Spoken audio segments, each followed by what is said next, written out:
Filipino 7, Term 1, Week 7. Tekstong expository o ang sanhi at bunga. At tekstong biswal. Matatag curriculum, bansang makabata, batang makabansa, with me, Teacher KMT. Magandang araw mga bata! Ngayon ay pag-aaralan natin ang tungkol sa tekstong expository o ang sanhi at bunga at ang tekstong biswal. Mga kasanayan.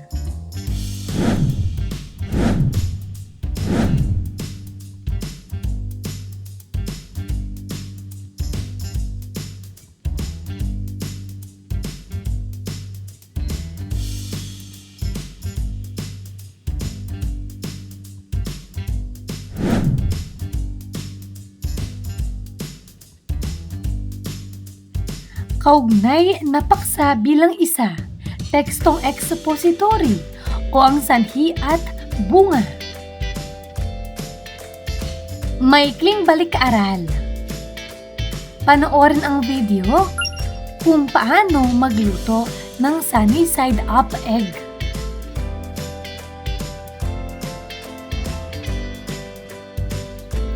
Pagkatapos mapanood, isaayos ang mga hakbang sa pagluluto ng sunny side up egg. Lagyan ng bilang 1 hanggang 5 upang matukoy ang pagkasunod-sunod nito batay sa bidyong napanood.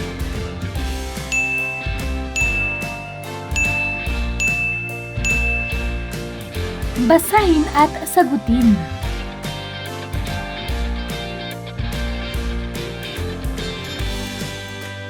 Narito ang mga sagot. Una, ihanda ang malinis na kawali at painitin ito sa apoy.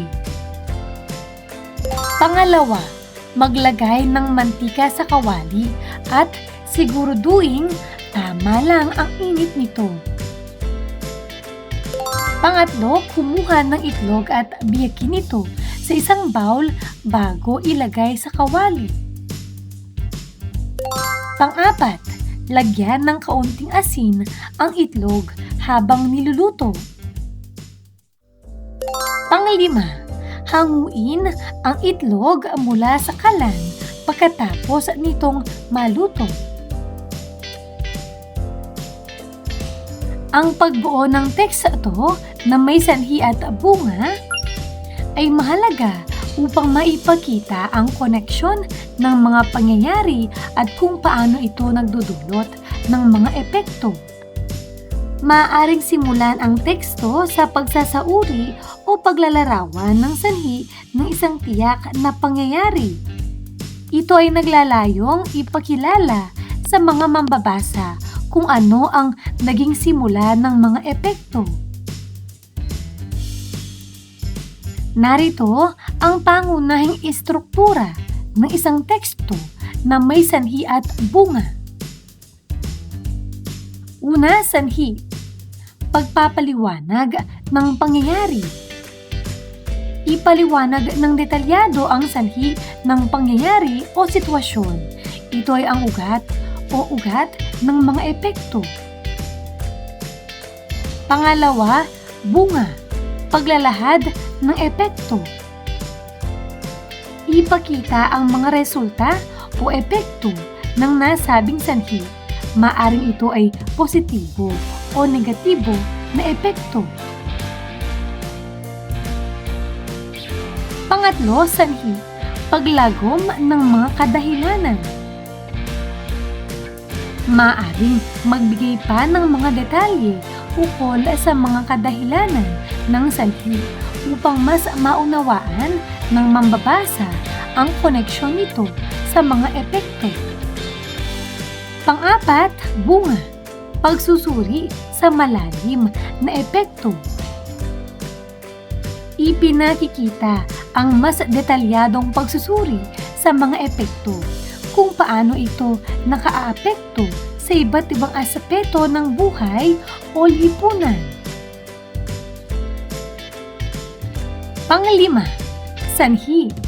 Pagtukoy ng mga ugnayang sanhi.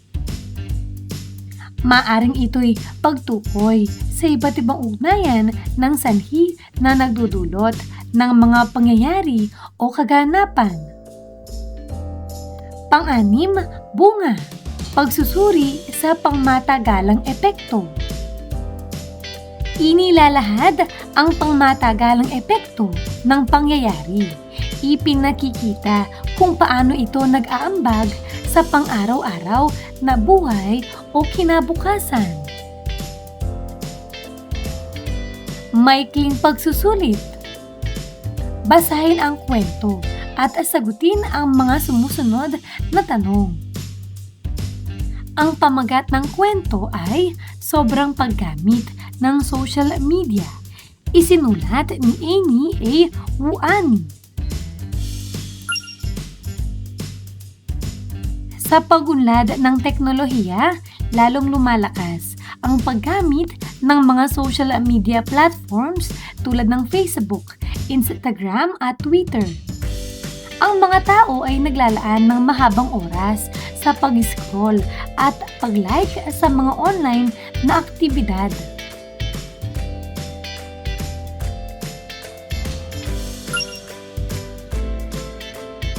Ang labis na paggamit ng social media ay may mga malalim na epekto sa kalusugan ng mga tao. Maaaring makaapekto ito sa mental at emosyonal na kalusugan tulad ng pagdami ng anxiety, depression at feeling of isolation. Dahil sa pagka-addict sa social media, maaaring mabawasan ang personal na interaksyon ng mga tao sa kanilang kapwa, nagdudulot ng hirap sa pagbuo at pagpapanatili ng tunay na ugnayan. Dahil sa bilis ng impormasyon sa social media, madalas na kumakalat ang mga maling impormasyon, pekeng balita, at mga teoryang konspirasyon. Ito ay nagiging sanhi ng kalituhan at kakulangan sa kritikal na pag-iisip sa mga tao. Ang pagkalat ng pekeng balita ay maaaring magdulot ng pag-aalinlangan sa katotohanan at sa mga siyentipikong prinsipyo. Maaaring magkaroon ng malawakang impluwensya ang mga maling impormasyon sa mga isyu tulad ng kalusugan, politika at iba pa. Nagiging hadlang ito sa tamang pagunlad ng lipunan.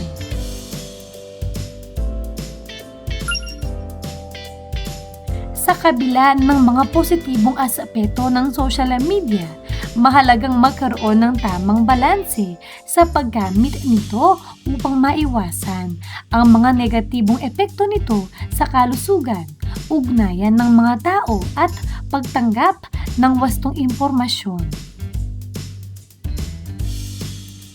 Iproseso mo.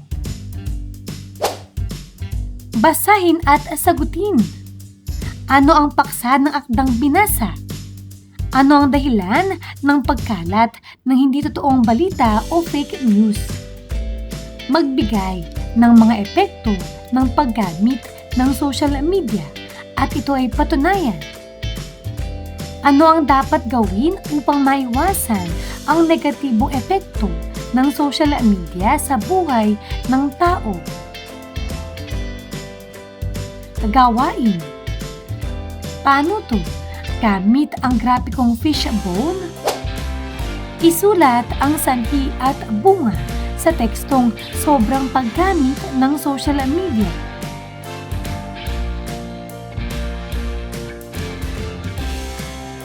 Narito ang mga maaring mga sagot. Para sa unang hanay, sanhi. Una, labis na paggamit ng social media. Ang bunga naman ay nagkakaroon ng anxiety, depression, at feeling of isolation. Pangalawang sanhi, pagka-addict sa social media. Bunga, nababawasan ang personal na interaksyon at nahihirapang bumuo ng tunay na ugnayan. Pangatlong sanhi, mabilis na pagkalat ng impormasyon sa social media.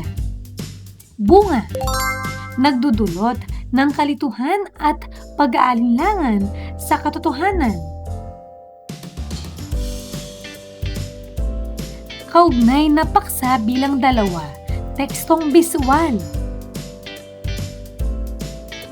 Tekstong biswal. Mahalagang kagamitan sa sulating teknikal ang mga biswal na elemento na kinakailangan ng mga figura, diagram, drawing, ilustrasyon, graph, chart, schematic, mapa, litrato at talahanayan. Ang tekstong biswal ay gumagamit ng mga larawan at iba pang biswal na elemento upang maging mas malinaw, mas mabilis at mas madaling maunawaan ang mensahe o impormasyon.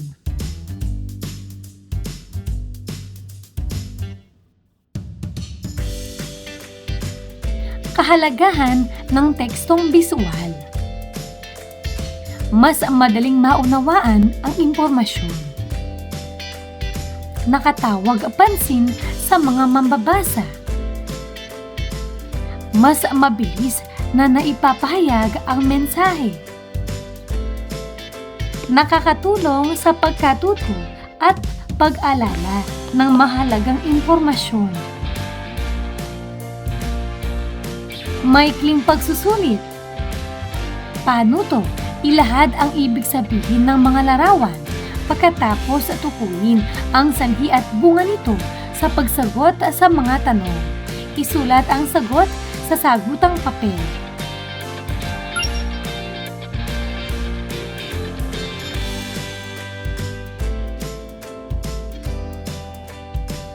Para sa unang bilang. Ang tawag dito ay bawal magtapon ng basura sa ilog o sa dagat. Ang sanhi, nagtatapon ng basura sa ilog. Bunga, nadudumihan ang tubig at nagdudulot ng pagbaha at sakit. Pangalawang larawan, ito ay bawal magtapon ng basura. Sanhi, nagtatapon ng basura sa hindi tamang lugar. Bunga, dumudumi ang kapaligiran at nagbabara ang mga kanal. Pangatlo, ang tawag naman dito ay bawal magkalat. Sanhi, hindi wastong pagtatapon ng basura. Bunga, kumakalat ang basura at nagiging marumi ang paligid.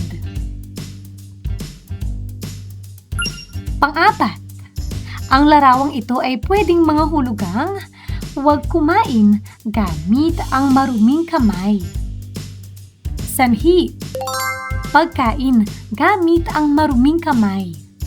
Bunga, maaring magkasakit at magkaroon ng impeksyon.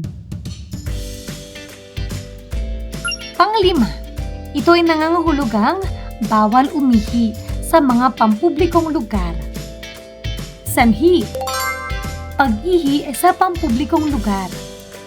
Bunga, nagiging marumi ang kapaligiran at maaaring kumalat ang mikrobyo.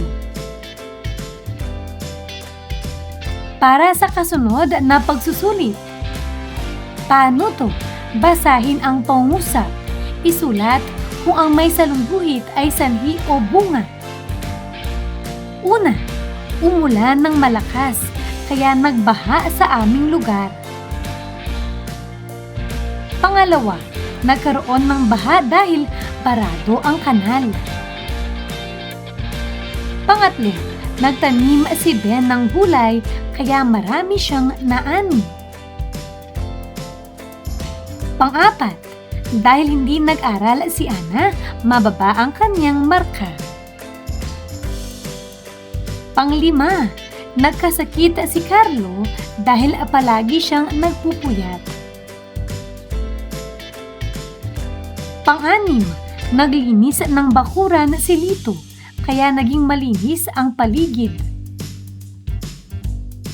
Pang-pito, dahil nakinig ng mabuti sa guro, marami siyang natutuhan.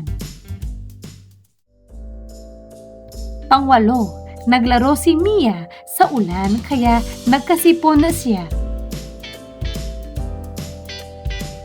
Pang-siyam, dahil nagtapon ng basura sa tamang basurahan, naging malinis ang kapaligiran. Pang-sampu, kumain si Rosa ng masustansyang pagkain kaya lumakas ang kanyang katawan. Mga tamang sagot.